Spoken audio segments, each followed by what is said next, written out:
The U.S. has been making every effort to deter an Israeli ground operation in Gaza. We're joined live now by CCTV's White House correspondent Jessica Stone. And Jessica, any reaction from the administration at this point?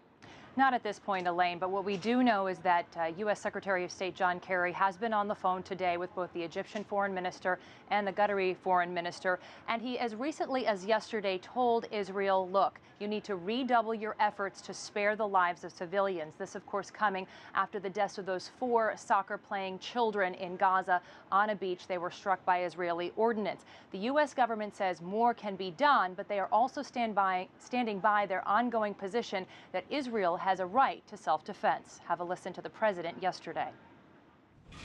As I've said repeatedly, Israel has a right to defend itself from rocket attacks that terrorize the Israeli people. There's no country on earth that can be expected to live under a daily barrage of rockets. And I'm proud that the Iron Dome system that Americans helped Israel develop and fund has saved many Israeli lives.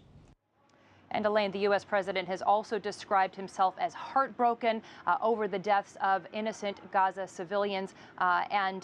We can also tell you that the U.S. continues to push this Egyptian ceasefire as the only solution that it is supporting. And we've been hearing a lot about Egypt's involvement, but what has the U.S. been doing specifically to facilitate a ceasefire? Well, at this point, it looks like basically a flurry of phone calls. In fact, the State Department earlier this week released kind of a list of all of the phone calls that the administration has been making, and they include numerous phone calls, of course, to Israel, to Egypt, to Qatar, to Turkey, to Jordan. And we also had visits from the Qatari foreign minister and defense minister. He holds a dual role to the United States this week, in which he also got to meet with Vice President Joe Biden. So numerous phone calls and meetings, and the U.S. Secretary of State remains ready to go, but he has not made a decision to go to the region at this point. And Jessica, we know that John Kerry has been working for the last several months going to that region many times to try to broker some sort of deal between both sides. But any word on when Barack Obama may step in or may make a phone call, or do you think he'll just leave it to John Kerry to take it from there?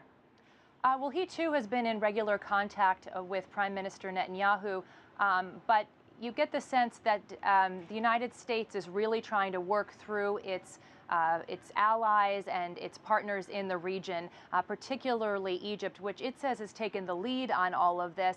But there's some doubt globally as to the influence that Egypt has, of course, in this, with a new president that is not as close to Hamas as Morsi was. And even as you just heard from the Israeli spokesperson, that Egypt is now saying things against Hamas in this equation. So I think you also have the reality that the ultimate trump card here is for the U.S. to deny military assistance to Israel.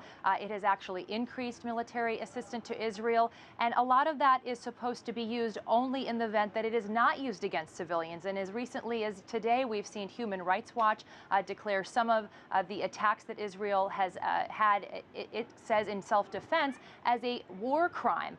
So if there is a surge of public opinion in the United States that that's the case, there could be some movement on the U.S. part. But as you know, the U.S. has a very strong and enduring alliance with Israel, and it's really trying to take a backseat to the partners that have the most influence in the region right now with the parties, and the U.S. is not taking the lead on that. All right, CCTV's Jessica Stone live at the White House with an update from there.